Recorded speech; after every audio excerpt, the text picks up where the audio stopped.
Now, I want to talk about Mahatma Gandhi. That's the section we're looking at now. And just a bit ago, I talked about ahimsa being a very important theme in his thinking.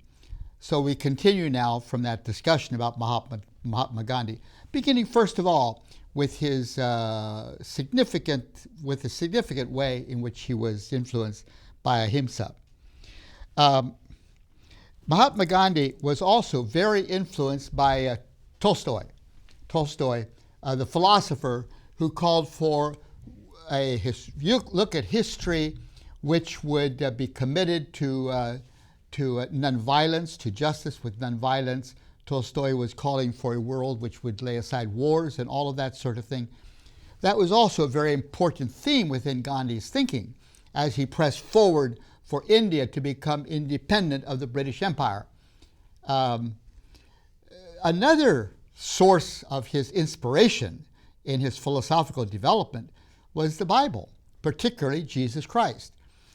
He was very clear that Jesus, and especially his teachings on the Sermon on the Mount about how to deal with the enemy, turn the other cheek, nonviolent resistance to evil, those sorts of themes, he was very indebted to Jesus Christ for that value, that commitment that he held so deeply in his struggle against the injustices of the British imperial system. And so there's a variety of influences that converged within Mahatma Gandhi. One, as we said, was ahimsa, the sacredness of all of life, and the other was Tolstoy, and of course, as we said, Jesus. Mahatma Gandhi was therefore very informed by the Christian faith, but he had some deep problems also with the Christian faith. For example, Mahatma Gandhi was never happy about the church because the church was an intercaste community. And Mahatma Gandhi believed that the best way to form a pluralistic society in India is the caste system. He thought that is good. Well, church goes against the caste system because persons in the church are all part of a new community, which is an intercaste community. That troubled Gandhi a lot. He wanted to transform the evils in the caste system, and he worked energetically at that, but he never imagined a pluralist society that was not grounded in the caste system. That's how he thought it should be put together. So that was an area of concern for him. Another area of concern for him in regards to the church was the way in which the church seemed to neglect the teachings of Jesus, particularly the ethics of Jesus.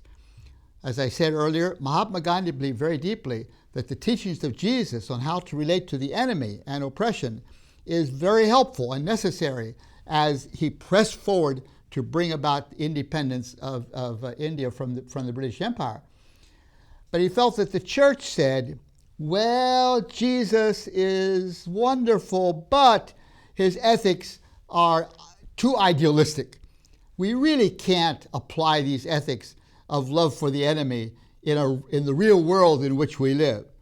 And then the churches would say, well, but Mahatma Gandhi, maybe you should take these teachings of Jesus as metaphorical, not really serious. And he would say, when you say that, you are abandoning the essence of the Christian faith. Jesus never anticipated that we will take his teachings metaphorically. He means for us literally to love the enemy and to work for justice in a way that confronts the enemy, but in a way that respects the enemy, and certainly in a nonviolent way. So that's one reason Gandhi decided, as he explains it, not to become a Christian, because he said the Christians have too often betrayed the Christian faith. And so he sought to practice the ethics of Jesus, and he lectured Christians around the world, particularly in England and in India, to embrace the teachings and ethics of Jesus.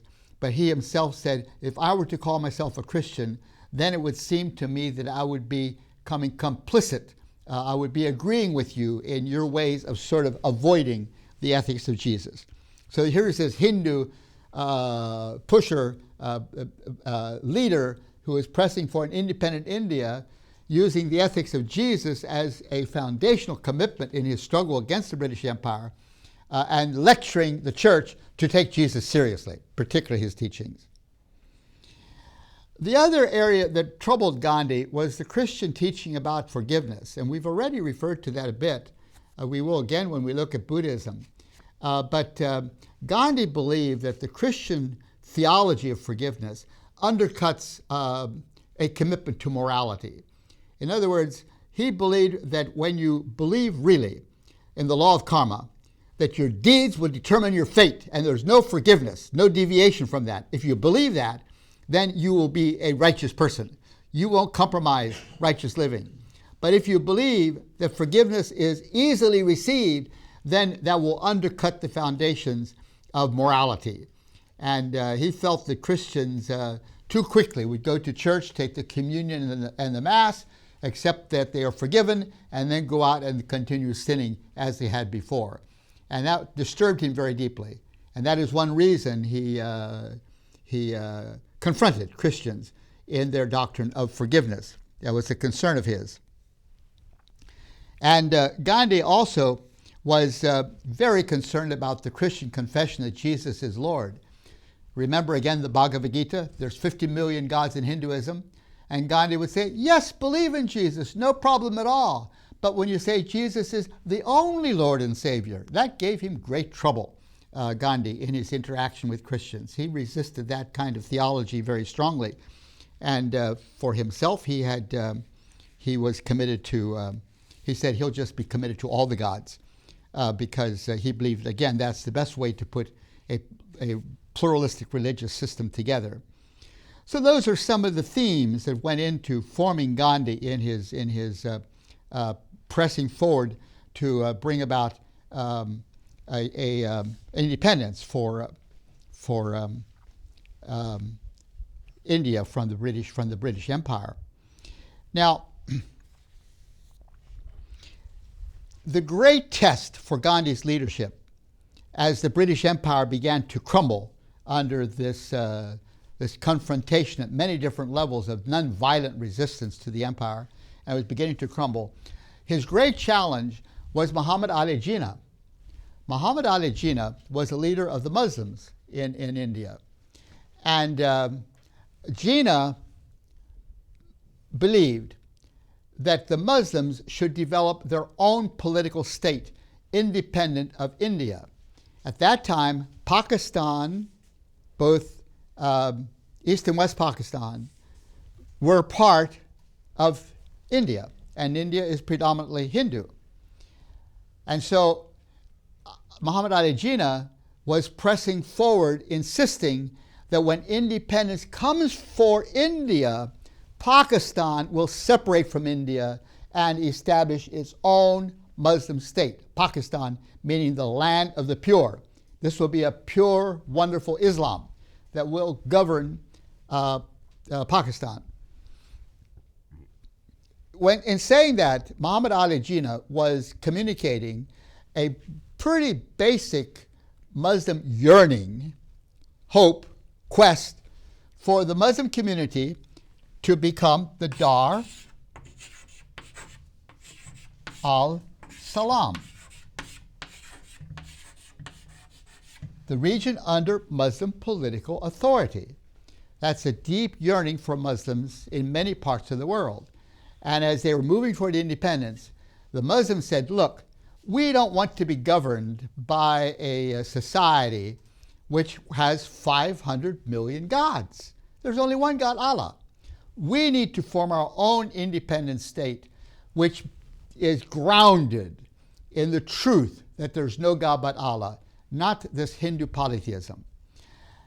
Gandhi worried about that immensely, for Gandhi's vision was a pluralist India in which Sikhs and Jains and Christians and Muslims and Hindus and all the castes of Hinduism, the 50,000 castes, and the Sikhs and all of these communities, the Ahmadiyya, all of them would be included within a pluralistic India.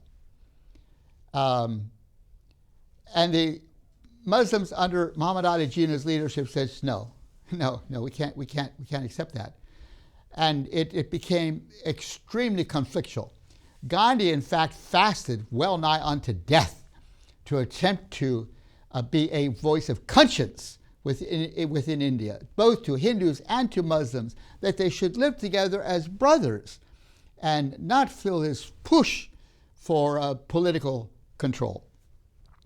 But it didn't work. In this, Gandhi's vision did not work out. And in 1947-48, as India moves towards independence, Pakistan moved away. And 10 million Pakistanis and Hindus were displaced in that enormous exchange of people, with millions and millions of Hindus in Pakistan coming south to get away from this developing Muslim state, and millions of Muslims going north from India into Pakistan to establish their land of the pure. So those who would say that religion has very little relevance to modern issues, here is an example of a profoundly religious conflict which led to enormous disruption as the Muslims established their independent state and the Hindus their state. As India moved toward independence, there was also another enormous struggle as to whether India will become a secular state or be a Hindu state, and which of those voices finally prevailed. Do you know? It was the secular state voices that prevailed. So India became not a Hindu state, but a secular state. In contrast, Pakistan became a Muslim state. It was the Christians in India, they were a minority, but an influential minority. It was the Christians in India that especially pushed for India to become a secular state, a pluralist secular state, not Hindu. TVS Seminary is a nonprofit project. Our joint effort will bring about the common purpose of making Christian education available around the world and developing good Christian servant leaders. You have a unique opportunity to partner in this effort through your prayer and or financial support of TVS Ministry. For more information, please visit tvsseminary.com. Mahatma Gandhi was recognized as someone with a great soul. Satyagraha means great soul. That is a Hindu or a Jain understanding of someone who has the capacity to forgive generously and not permit bitterness to infect his attitude towards his enemies. That was Mahatma Gandhi. That in the midst of all that he experienced at the hands of the British, his great soul gave him an authority to speak to the issues and to lead the country forward in ways which were just simply remarkable. Now that great soul gift by Gandhi has continued to be an encouragement to peacemakers around the world to this very day. Wherever you travel around the world today, and you meet areas where there is conflict having to do with injustices and so forth, and you find that people are marshaling their resources to confront these injustices in a peaceful, nonviolent way. In various ways, I think such movements are almost always, to some extent, influenced by Mahatma Gandhi. I mentioned South Africa here the other day, and the movement in South Africa towards developing the peace in a situation of great difficulty and great challenge. And Desmond Tutu, the bishop of the Anglican Church in South Africa, giving leadership to those peace efforts, working non-violently to bring about change in South Africa. Very much of what he was about was influenced by Mahatma Gandhi. Also very much by Jesus Christ, all of these peace movements, who taught us to love our enemies. That salt, that leaven, which the Christian faith puts in societies around the world, of a commitment to love even the enemy, is a very significant influence in helping to encourage nonviolent approaches to peacemaking. I say Mahatma Gandhi, in a very special way, embodied that in his struggle in India and has been an influential figure in peace movements around the world, although he lived some 60, 70 years ago when he was, his legacy lives on as a man committed to peacemaking and who drew into that peacemaking movement various streams of commitment and philosophies and theologies.